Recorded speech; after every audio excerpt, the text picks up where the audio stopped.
Hey, Bible nerds, this is Dr. Manny Arango. Welcome to the Bible Department podcast powered by Arma. We are walking through the entire Bible in a year. You can go to the description or thebibledepartment.com to download a reading plan and join the journey.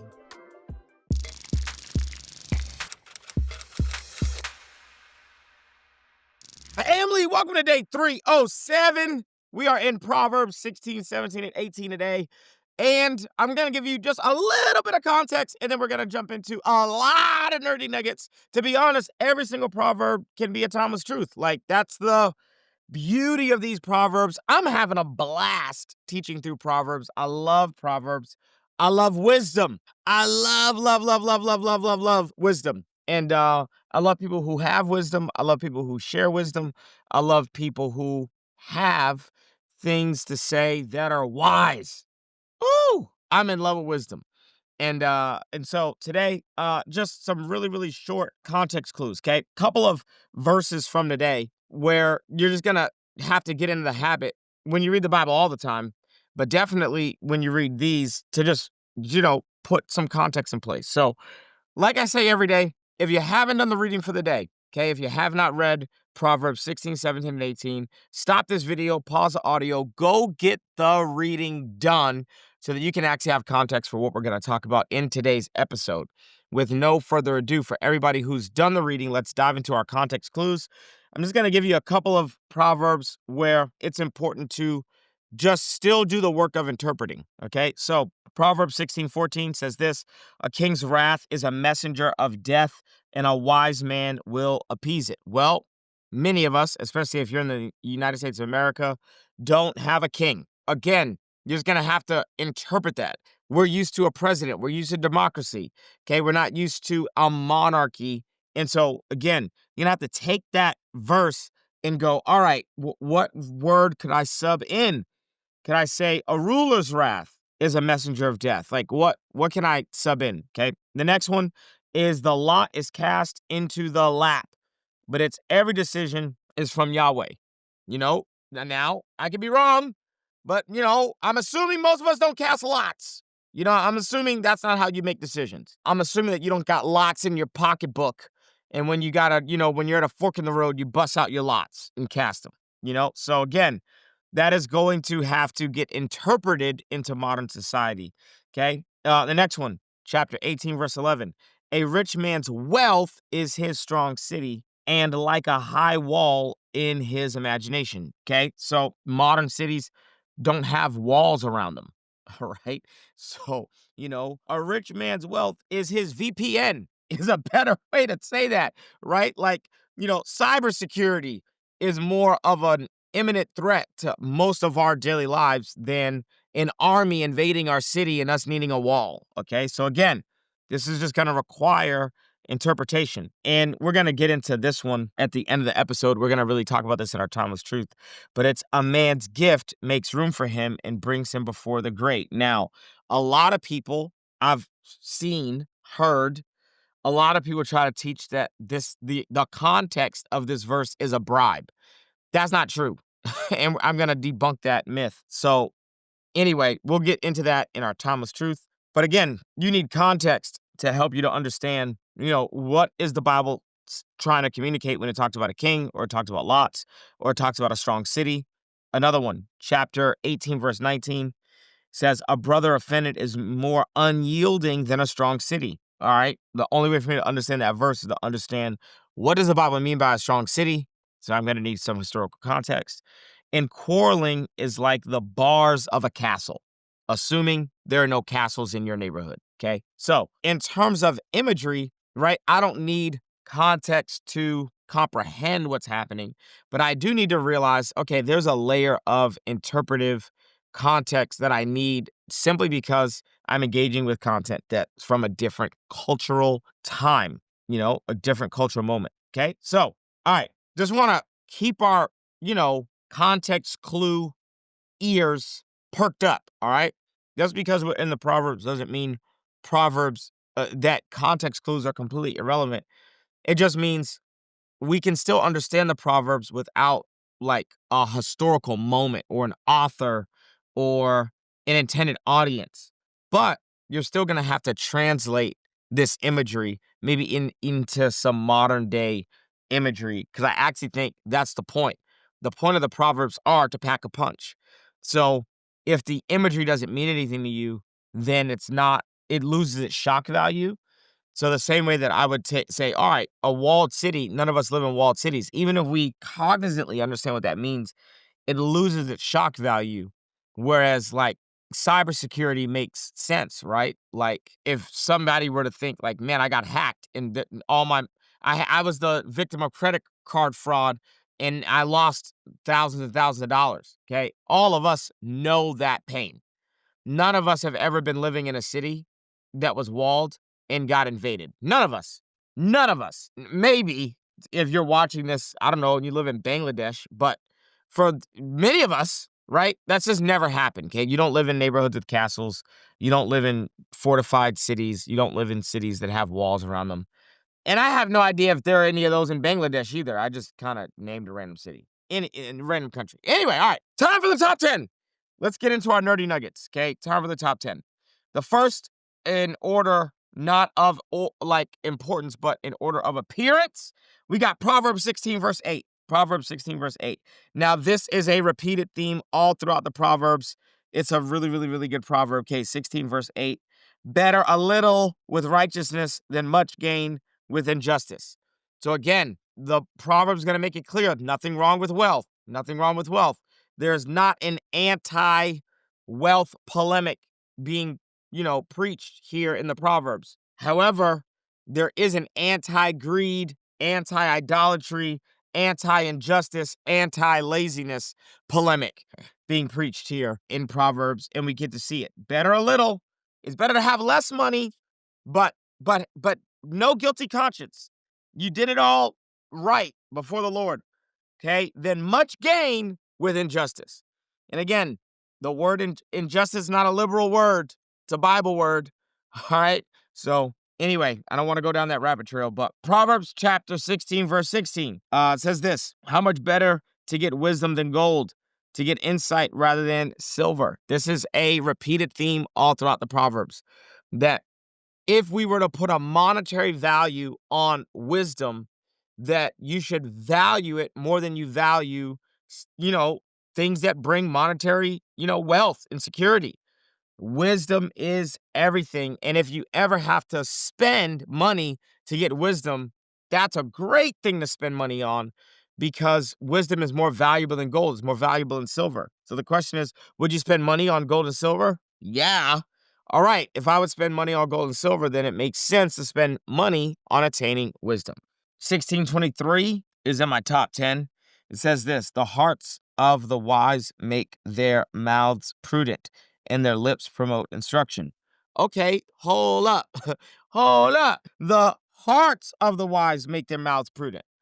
So remember, if you were here for yesterday's episode, I said that one of the things that I've learned in the last couple of years is how to be more tactful, how to be more careful with my words, how to be more precise with my vocabulary, how to be more surgical. Well, also, what's happened in the last 2 to 3 years is there's stuff in my heart that's gotten healed. And so I'm not suffering from discontentment, self-hatred, self-judgment, self-loathing. And so the reason that a lot of my words were toxic was because my heart was toxic. And you can see here the link between a healthy heart and healthy words. What does it say?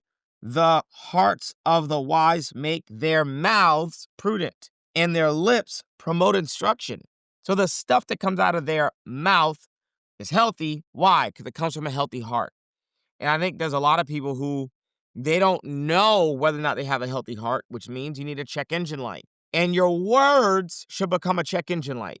If your words are negative, if your words are toxic, if your words are damaging, then chances are you've got something going on in your heart. There's some negativity or some cynicism or some criticism or something that's happening in your heart that's making you, say things that are ridiculous and rude. Okay, so let's keep going. The next one is a life verse for me. This is Proverbs 16:25.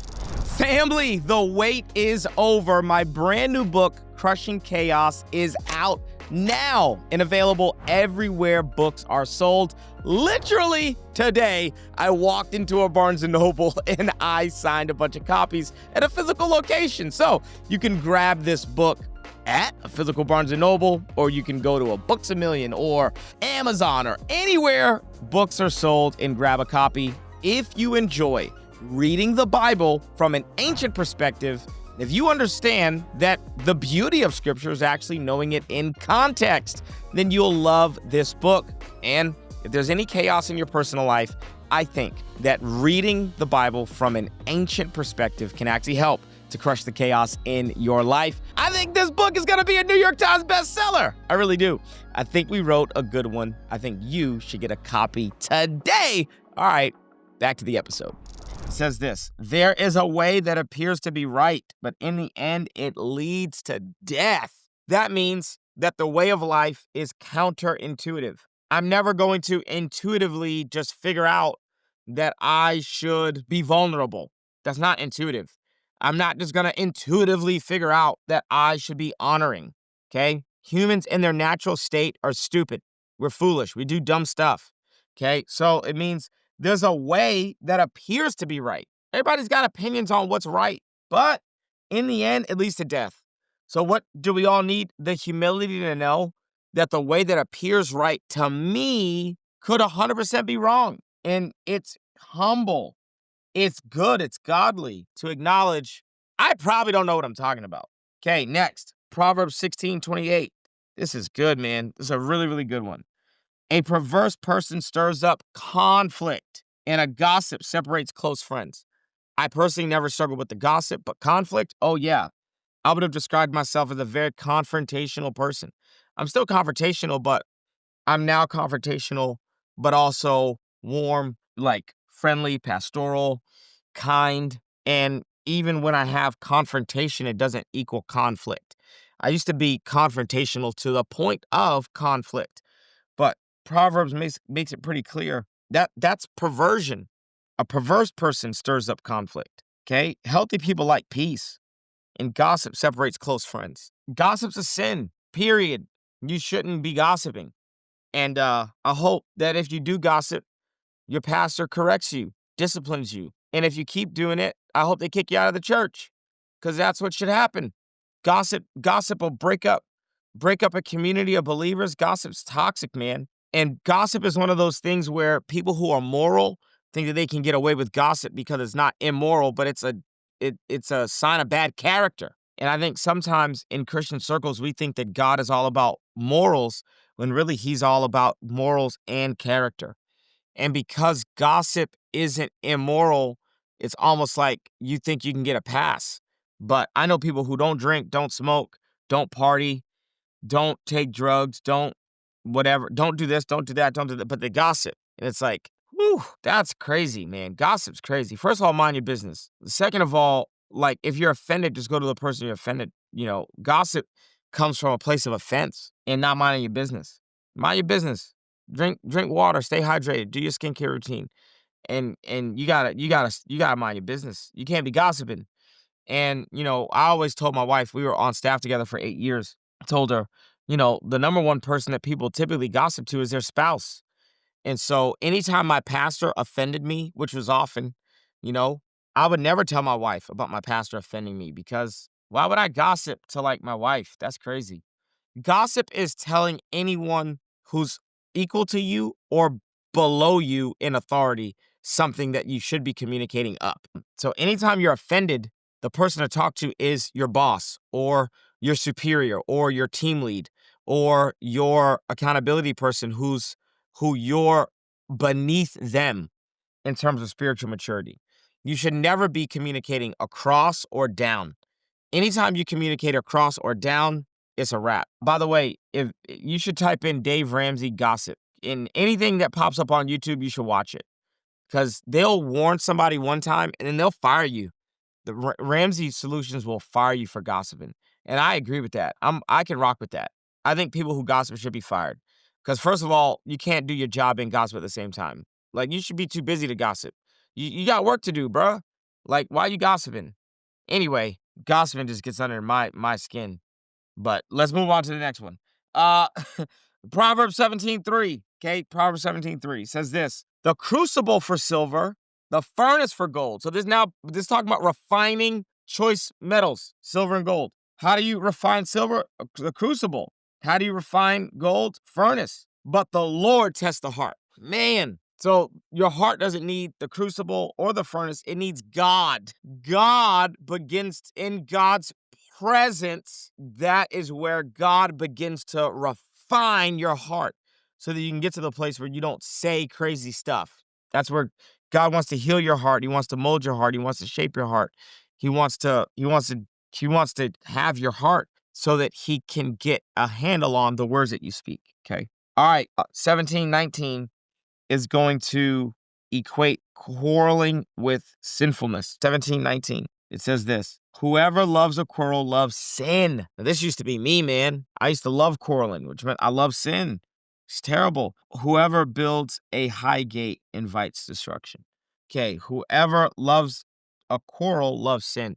That means like love an argument, love a debate. I was on that train. I would say that the reason that I was wired for quarreling is because I grew up in a home where we formed intimacy through arguing with each other. And so I kind of got married and assumed that's the healthy way that people have intimate relationships. They confront each other, they fight, they argue, only to realize that that's toxic, like that's nuts. And so I would pick fights, pick arguments, because that's the only way I felt like I could really know my wife, was to catch her off guard and know what was really in her heart, you know? And that's crazy. Like, I was like wanting to be offended. I just wanted to know. I was like, yeah, I know she got some crazy thoughts. I want to know what they are. And so I would pick fights. That's dumb. Like, thank God I'm not dumb no more. Like, I'm not stupid anymore. Like, I just kind of got wise and realized, wait a second, like, that's just a dumb way to live life. And who wants to do that? Like, why spend that amount of emotional energy on stupidity when I could do things that could cause my life to thrive and flourish? Okay, those who love to quarrel. Okay, 17:19. Let's go back to it. Whoever loves a quarrel loves sin. Whoever builds a high gate invites destruction. We don't need the second half of the verse. Proverbs 17:28. We only got a couple minutes left. Proverbs 17:28 says this: even fools are thought wise if they keep silent, and discerning if they hold their tongues. If you're not wise, just don't talk a lot. Done. Like, if you're dumb, don't talk. There are a couple times where I've had someone that I'm discipling, like, go with me to a meeting, and I've told them straight up, hey, just, you're here to listen, not talk. And the reason I said that is because I don't need everybody at the table to know that they're foolish. It's okay that I know that they're foolish. I'm pastoring them. I'm trying to pastor them out of being foolish. But my pet peeve are people who talk more than they listen, when really they should be listening. Like, talking doesn't make you wise, but listening does. And so at some point you're going to have to realize, talking only reveals all the things you don't know. But listening to other people who are wise talk, that's where the gold's at, man. All right. Proverbs 18 verse 9, one of my favorites. It says this: one who is slack in his work is brother to the one who destroys. Destroys. The verse here is equating someone coming and destroying a construction site with the person who's building it half-hearted. If you cut corners, you're no better than the person who is demolishing it. Like, I want that verse in the employee handbook for every organization I lead. If you slack, you are sibling to the person who destroys. That's great. First of all, a slacker, doesn't take pride in their work. A slacker is not excellent. A slacker wants to mooch off everybody else's hard work. A slacker, just a slacker, just, could give 100% effort, but it's like they're so talented that like 70% effort's enough. It's like, that's a slacker, man. No one wants a slacker. Don't be that. Don't be slack in your work. And then last one on my top 10, Proverbs 18 verse 22. Wives are freaking awesome, okay? Here's what it says: he who finds a wife finds what is good and receives mercy, favor from the Lord. Okay? A man who finds a wife finds what is good and receives favor from the Lord. Let me give some dating advice to all the men and women out there. Okay? It doesn't say he who finds a girlfriend finds what is good, but finds a wife, which means when a man finds you, there should already be wifely characteristics. Like when I met my wife, she wasn't yet my wife, but she was definitely a wife. She was wife material. When I met her, I didn't meet someone who I was like, all right, let's roll up my sleeves, get busy with this project called Tia. Nah, I met someone who was wife material. If a man is like looking for a wife, he shouldn't find a girlfriend or like a baby mama or like drama or like a project. He should find a wife. And I think that I know this isn't true all the time, but generally speaking, women can tend to date for potential. So like a woman will see potential in a guy and like will take on a project. I just want all the ladies out there to know that's not how men date. And also men don't date women because they love them. They date them because they need them. If I could give like really, really good relationship advice to any woman out there who actually wants to be married, not just it says it, but actually wants that for real and wants to be a wife, like become indispensable in some young man's life. If you want someone to put a ring on your finger, become valuable, become indispensable. Men don't marry women because they like them or love them. They marry them because they can't see themselves living without them, which means those women add real value to those men's lives. So but we currently live in a culture that's very much like, girl, don't let no man take advantage of you and abuse you. Like, whoa, so you're just gonna play defense? You're never gonna score? You're gonna live your life playing defense? You're living your life from a place of fear. You're living your life from a place of I'm scared to get hurt. You should never live your life from a place of fear. I don't care if people take advantage of me. I don't care. Like at the end, guess what? God's gonna tally it all up. And there is no one who's ever gonna get over on me. That doesn't exist. Even right now, like we're building a church, and some of the people on the team are like, I'm just nervous about that person. Like I think they want to lead worship because they want to take advantage of your platform, Pastor Manny. And I'm like, let them do that then. I don't care. What I'm supposed to live my life in defense mode, just constantly like I'm scared of their motive and their motive and their motive, so I'm just gonna protect myself? That's crazy. Actually, I just want to live my life generous. I'm going to add value. I'm going to add value. I'm going to add value. I'm going to take big risks on people. I'm going to trust people. And people aren't guilty until proven innocent with me. They're innocent until proven guilty. I give people trust, and it's up to them to lose it. And so if you're a young woman, I would say, no, like make yourself indispensable. Like find a guy, like help that man, and like make his life so much better that guy decides, I need to lock this down. Because, like, if I lose this woman, I'm going to lose money-making potential. I'm going to lose wealth. I'm going to lose my ability to be effective at my job. I'm going to lose out. I've told the story a couple times, but me and Pastor Tia, we were dating, and I was probably like 23 at the time, and I quit my job in Boston. I was moving to North Carolina, and I needed to find a job in North Carolina. And, I've only ever gotten jobs based on networking and just like relationships and had never really needed to like apply for a job. A lot of that's just based on my charisma and my level of charm. So I didn't have a resume. I was like 25 years old. I didn't have a resume. And I was at a Starbucks. I was stressed out about needing this resume because I needed to find a job when I got to North Carolina. And I had like a 25-minute drive home.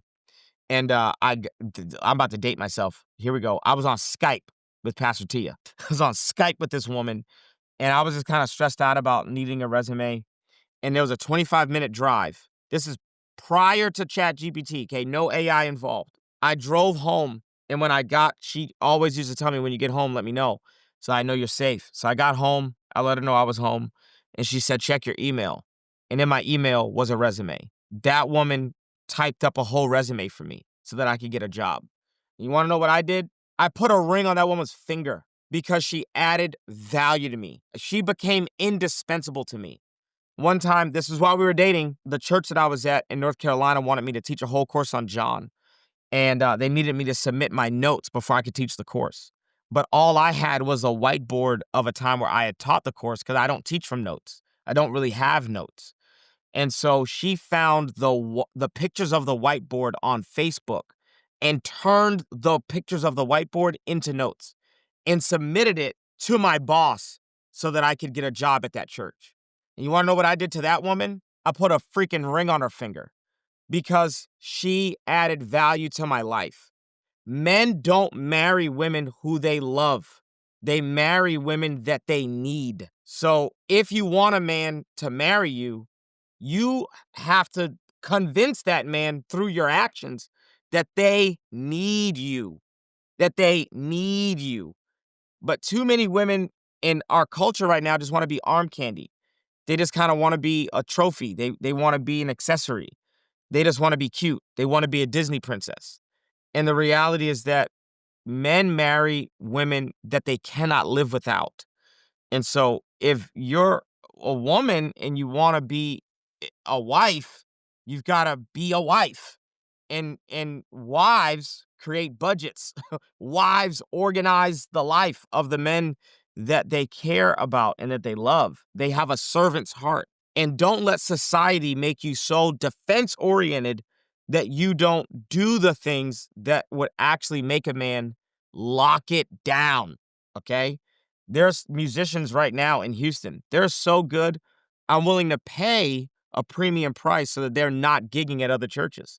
They add so much value, I'm willing to lock them down.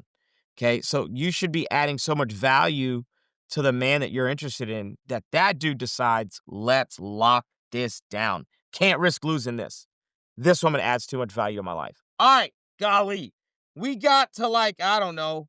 Oh no, was that 10? We got to all 10. Let's go. Okay, timeless truth for the day. Proverbs chapter 18, verse 16 is not a bribe. Why? Because Proverbs chapter 17, verse 23 says, the wicked accept bribes in secret to pervert the course of justice. So Proverbs is anti-bribery. So the context of 1816 cannot be a bribe. It actually just means a gift.